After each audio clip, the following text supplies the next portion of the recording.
ನಮಸ್ಕಾರ ವೀಕ್ಷಕರೇ, ನೀವು ನೋಡ್ತಾ ಇದ್ದೀರಾ ಆಳ್ವಾಸ್ ಪದವಿ ಪತ್ರಿಕೋದ್ಯಮ ವಿಭಾಗದ ವಿಶೇಷ ಸಂದರ್ಶನ ಕಾರ್ಯಕ್ರಮಕ್ಕೆ ಸ್ವಾಗತ.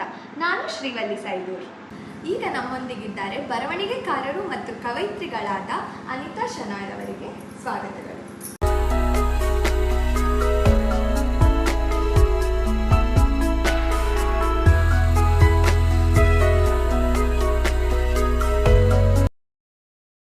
ಮೊದಲಿಗೆ ನಿಮಗೆ ಬರವಣಿಗೆಯಲ್ಲಿ ಹೇಗೆ ಆಸಕ್ತಿ ಬಂತು? ನಾನು ಹೈಸ್ಕೂಲಲ್ಲಿ ಇರುವಾಗಲಿಂದಲೂ ನನಗೆ ಓದುವ ಅಭಿರುಚಿ ತುಂಬ ಇತ್ತು. ನಾನು ಕಾದಂಬರಿ ಎಲ್ಲ ಓದ್ತಿದ್ದೆ. ಮತ್ತು ಪ್ರೈಮರಿಯಲ್ಲಿ ಇರುವಾಗ ಕೂಡ ನಾಟಕ ಅದನ್ನೆಲ್ಲ ಅಭಿನಯ ಮಾಡುವಾಗ ಅದರಲ್ಲಿ ಯಾವ್ಯಾವ ನಾಟಕ ಓದಬೇಕು ಅದೆಲ್ಲ ಸ್ಟಡಿ ಮಾಡ್ತಿದ್ದೆ. ಆಮೇಲೆ ಹೈಸ್ಕೂಲಲ್ಲೂ ಕೂಡ ತುಂಬ ನಾಟಕ ಎಲ್ಲ ಓದಿ ಎಲ್ಲ ನಾಟಕ ಮಾಡಿದ್ದುಂಟು. ಮತ್ತು ಹಾಗೆ ನಾನು ಕಾದಂಬರಿ ಓದಲಿಕ್ಕೆ ಶುರು ಮಾಡಿದೆ. ತುಂಬ ಅವಾಗಿದ್ದು ಕಾದಂಬರಿಗಳು ಸಾಯಿಸುತ್ತೆ, ಶನವರತ್ನ ಅವೆಲ್ಲ ನಮಗೆ ತುಂಬ ಇಷ್ಟ ಆಗ್ತಿತ್ತು, ಓದ್ತಾ ಇದ್ದೆ. ಮನೆಯಲ್ಲೆಲ್ಲ ಬೈತಿದ್ರು ನನಗೆ ಅದೆಲ್ಲ ಓದಬೇಡ ಅಂತೇಳಿ. ನಾವೆಲ್ಲ ಟಿ ವಿಯೆಲ್ಲ ಇರಲಿಲ್ಲ. ಮತ್ತು ಕಾಲೇಜಿಗೆ ಬಂದ ಮೇಲೆ ನಾನು ಬರೀಲಿಕ್ಕೆ ಸ್ಟಾರ್ಟ್ ಮಾಡಿದ್ದೆ. ಅಲ್ಲಿ ನನಗೆ ಸಬ್ಜೆಕ್ಟ್ ಕೂಡ ಲಿಟ್ರೇಚರೇ ಇತ್ತು. ಅದರಲ್ಲೇ ಪೊಯಮ್, ನಾವೆಲ್ಸ್ ಅದೆಲ್ಲ ಹೇಗೆ ಬರೆಯೋದು ಅದೆಲ್ಲ ಇತ್ತು. ಆವಾಗ ನನಗೆ ಬರಿಬೇಕಂತ ಅನಿಸ್ತು. ನನ್ನದು ಏನಾದರೂ ವಿಷಯ ಸಿಕ್ಕಿದ್ರೆ ಕೂಡಲೇ ಬರೆದು 4 ಲೈನ್ ಬರೆದು ಈಚಿ ನಾನು ಕಲ್ಚರಲ್ ಲೆಕ್ಚರಿಗೆ ಕೊಡ್ತಿದ್ದೆ. ಅವರು ಅದನ್ನು ಚೆಂದಾಗಿದೆ ನೋಟಿಸ್ ಬೋರ್ಡಿಗೆ ಹಾಕೋಣ ಅಂತ ಹೇಳ್ತಿದ್ರು. ಆವಾಗಿಂದ ನನಗೆ ಬರಿಬೇಕಂತ ಹಿಡಿತು. ಮತ್ತು ಹಾಗೆ ಇದು ಇಂಟರ್ ಕಾಲೇಜು ಕಾಂಪಿಟೇಷನಲ್ಲಿ ಅವಾಗ ನನ್ನಲ್ಲಿ ಕಳಿಸ್ತಿದ್ರು ಕಾಲೇಜಿಗೆ. ಫಸ್ಟ್ ಸೆಕೆಂಡ್ ಪ್ರೈಸ್ ಎಲ್ಲ ತಗೊಂಡು ಬರ್ತಿದ್ದೆ ಬರವಣಿಗೆಯಲ್ಲಿ.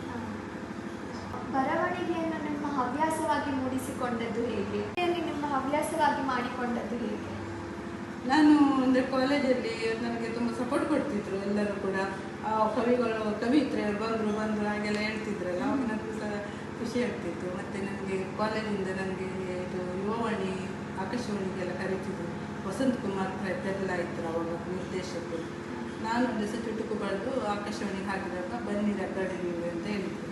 ಕಾರ್ಡಲ್ಲಿ ಬರೆದು ಪೋಸ್ಟ್ ಮಾಡಿ ಕಳಿಸ್ತಿದ್ರು ನನಗೆ, ಇಂಥ ವಿಷಯದಲ್ಲಿ ಬರೆದು ಬನ್ನಿ ಅಂತ. ನಾನು ಬರೆದು ಮಂಗಳೂರಿಗೆ ಆಕಾಶವಾಣಿಗೆ ಬರ್ತಿದ್ದೆ. ಆವಾಗ ಅವರು ಅದನ್ನೆಲ್ಲ ತಪ್ಪು ಸರಿ ಬರೆದಿದ್ದೆಲ್ಲ ಸರಿ ತಪ್ಪಿದ್ದೆಲ್ಲ ಸರಿ ಮಾಡಿಕೊಟ್ಟು ನಮಗೆ ರೆಕಾರ್ಡಿಂಗಿಗೆ ಕಳಿಸ್ತಿದ್ದೆ. ಆವಾಗಲೇ ನನಗೆ ಫಸ್ಟ್ ಒಂದು 150 ರೂಪಾಯಿ ಸಿಕ್ಕಿದ್ರೆ ನನಗೆ ಖುಷಿಯಾಗಿತ್ತು. ಬರೆದ್ರು ಸಹ ಸಿಗ್ತದಲ್ಲ ಅಂತ ಹೇಳಿ ಅದೇ ನಾನು ಫಸ್ಟ್ ಬ್ಯಾಂಕ್ ಅಕೌಂಟಿಗೆ ಹೋಗಿ ಆವತ್ತೇ ಮಾಡಿದ್ರು ಖುಷಿಯಲ್ಲಿ.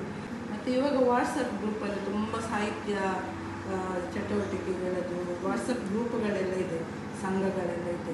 ಅದಕ್ಕೆಲ್ಲ ನಾನು ಸೇರಿಕೊಂಡಿದ್ದೇನೆ. ಹಾಗಾಗಿ ನಮಗೆ ಈಗ ಬರವಣಿಗೆಯಲ್ಲಿ ಇವಾಗ ನನಗೆ ಅದರಲ್ಲಿ ಸ್ವಲ್ಪ ಇನ್ನೂ ಇವಾಗ ಹೆಜ್ಜೆ ಇಟ್ಟಿದ್ದೇನೆ ಅಷ್ಟೇ. ಅದನ್ನೆಲ್ಲ ಗುರುತಿಸಿ ನನಗೆ ಎಲ್ಲ ಸ್ವಲ್ಪ ಎಲ್ಲರೂ ಸಹ ಕಾರ್ಯಕ್ರಮಕ್ಕೆಲ್ಲ ಕರೀತಾ ಇರ್ತಾರೆ. ಕವಿಗೋಷ್ಠಿ ಎಲ್ಲ ಹೋಗಿ ಮಾಡಿ ಬರ್ತೇನೆ. ನೀವು ಬರವಣಿಗೆಕಾರರಾದ್ದರಿಂದ ನಿಮಗೆ ಸ್ಫೂರ್ತಿದಾಯಕ ಬರವಣಿಗೆಕಾರರು ಯಾರು? ನನಗೆ ಆ್ಯಕ್ಚುಲಿ ನಾನು ಒಂದು ಏನಾದ್ರು ವಿಷಯ ಇದ್ದರೆ ಕೂಡಲೇ ಒಂದು 2-3 ಲೈನ್ 4 ಲೈನಲ್ಲಿ ಬರೆದು ಬಿಡೋದು ಚುಟುಕು. ಅದು ನನಗೆ ಸ್ಫೂರ್ತಿ ಕೊಟ್ಟರು ದುಂಡಿರಾಜ್. ಅವ್ರದ್ದೊಂದು ಕಾವ್ಯ ಕಮ್ಮಟ ಅಂತ ಇತ್ತು ಕೋಟರಲ್ಲಿ. ಅವಾಗ ನನ್ನನ್ನು ಕರೆಸಿದ್ರಲ್ಲಿ ಹೋಗಿದ್ದೆ. ಅವರೆಲ್ಲ ನನಗೆಲ್ಲ ಕೇಳ್ತಿದ್ರು. ಏನೇನೋ ಒಂದು ವಿಷಯ ಕೊಡ್ತಿದ್ರು, ಕೂಡಲೇ ಬರೆದು ನಾನು ಕೊಡ್ತಿದ್ದೆ. ಹಾಗೆ ಅವರು ಅವಾಗ ನನಗೆ ಆಶೀರ್ವಾದ ಮಾಡಿದ್ರು, ನೀನು ಒಳ್ಳೆ ಬರೀತಿ ಮಾತ್ರ ಹಾಗೆ ಹೇಗೆ ಅಂತ ಹೇಳ್ತಾ ಇದ್ರು. ಶಿವರಾಮಕರ್ ಅಂತ ಸಹ ಭೇಟಿ ಮಾಡಿ ಬಂದಿರೋದು. ಅದೊಂದು ತುಂಬ ಖುಷಿ ಆಯಿತು. ಅವ್ರು ಹೇಳ್ತಿದ್ರು, ನೀನು ಬರಿ ಅಂತ ಹೇಳ್ತಿದ್ರು. ಇಂದಿನ ಸಾಹಿತ್ಯ ಬರವಣಿಗೆಯ ಮೇಲೆ ನಿಮ್ಮ ಅಭಿಪ್ರಾಯವೇನು? ಹಿಂದೆ ಒಂದು ಸಾಹಿತ್ಯ ಅಂತ ಹೇಳಿದರೆ ಪೆನ್ನು ಪೇಪರು ಎಲ್ಲ ಇರ್ತಿತ್ತು. ಅವ್ರು ಬರಿತಿದ್ರು ಮತ್ತು ಅದನ್ನು ಫ್ರೆಂಟಿಗೆ ಕೊಡ್ತಿದ್ರು, ಹಾಗೆಲ್ಲ ಇರ್ತಿತ್ತು. ಇಂದಿನ ಸಾಹಿತ್ಯ ಹೇಗೆ ಅಂತ ಹೇಳಿದರೆ ನಮಗೀಗ ಪೆನ್ನಿನ ಅಗತ್ಯ ಇಲ್ಲವಾಗಿದೆ. ವಾಟ್ಸಪ್ ಇದು ಮಾಡಿ ಇಮೇಲ್ ಮಾಡಿ ಎಲ್ಲ ಟೈಪ್ ಮಾಡಿ ಕಳಿಸುವಂಥದ್ದು ಬಂದಿದೆ. ತಾಂತ್ರಿಕ ಯುಗ ತಕ್ಕ ಹಾಗೆ ಬರವಣಿಗೆ ಕೂಡ ಅದೇ ಥರ ಓಡ್ತಾ ಉಂಟು ಅಂತ ಅನಿಸ್ತಾ ಉಂಟು. ಹಿಂದಿದ್ದು ಬರವಣಿಗೆಯನ್ನು ನಾವು ಇದು ಮಾಡಿದರೆ ಸ್ವಲ್ಪ ತುಂಬ ಒಂದು ಇಮೋಷನಲ್ ಹಾಗೆಲ್ಲ ಆಗ್ತದೆ. ಇವಾಗಿದ್ದು ಬರವಣಿಗೆ ಎಲ್ಲ ಏನೋ ಒಂಥರ ನನಗೆ ಸ್ವಲ್ಪ ಇಂದಿನ ಒಂದು ಪರಿಸ್ಥಿತಿ ಥರ ತಾಂತ್ರಿಕ ಯುಗಕ್ಕೆ ಅಂಟಿಕೊಂಡೇ ಇರ್ತದೆ ಅಂತ ನನಗೆ ಅನಿಸ್ತಾ ಉಂಟು. ನಿಮ್ಮ ಬರವಣಿಗೆ ಮುಂದುವರೆಯಲು ಬೆಂಬಲ ನೀಡಿದಂಥವರು ಯಾರು? ನನ್ನ ಮಗಳು ತುಂಬ ಸಪೋರ್ಟ್ ಕೊಟ್ಟಿದ್ಲು. ಯಾಕಂತ ಹೇಳಿದರೆ ನಾನು ಫೇಸ್ಬುಕ್ಕಲ್ಲೆಲ್ಲ ಬರೀತಿದ್ದೆ ಅಲ್ಲ, ಅವಳು ಕೂಡ ನೋಡ್ತಾ ಇರ್ತಿದ್ಲು. ಮತ್ತು ಅವರು ಉದಯವಾಣಿದು ಮನೋಹರ್ ಪ್ರಸಾದ್ ಮತ್ತು ತುಂಬ ಜನ ಪತ್ರಕರ್ತರೆಲ್ಲ ಅದರಲ್ಲೆಲ್ಲ ಇದ್ರು, ಇಲ್ಲ ನಾನು ಬರೆಯೋದಲ್ಲ. ಇವಾಗ ಅವರೆಲ್ಲ ಕೂಡ ನಮ್ಮ ಪೇಪರಿಗೆ ಹಾಕಿ ಬರೆದು ಕಳಿಸಿ ಅಂತೆಲ್ಲ ಹೇಳ್ತಾ ಇರ್ತಾರೆ. ಮತ್ತು ನನಗೆ ತುಂಬ ಸಪೋರ್ಟ್ ಕೊಟ್ಟಿದ್ದು ನನ್ನ ಮಗಳು.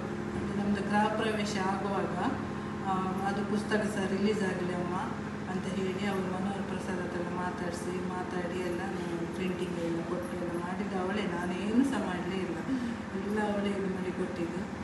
ಮತ್ತು ನಾನು ಬರ್ದಿದ್ದಲ್ಲೇ ಕಲೆಕ್ಟ್ ಮಾಡಿ ಕೊಟ್ಟೆ ಅವರಿಗೆ.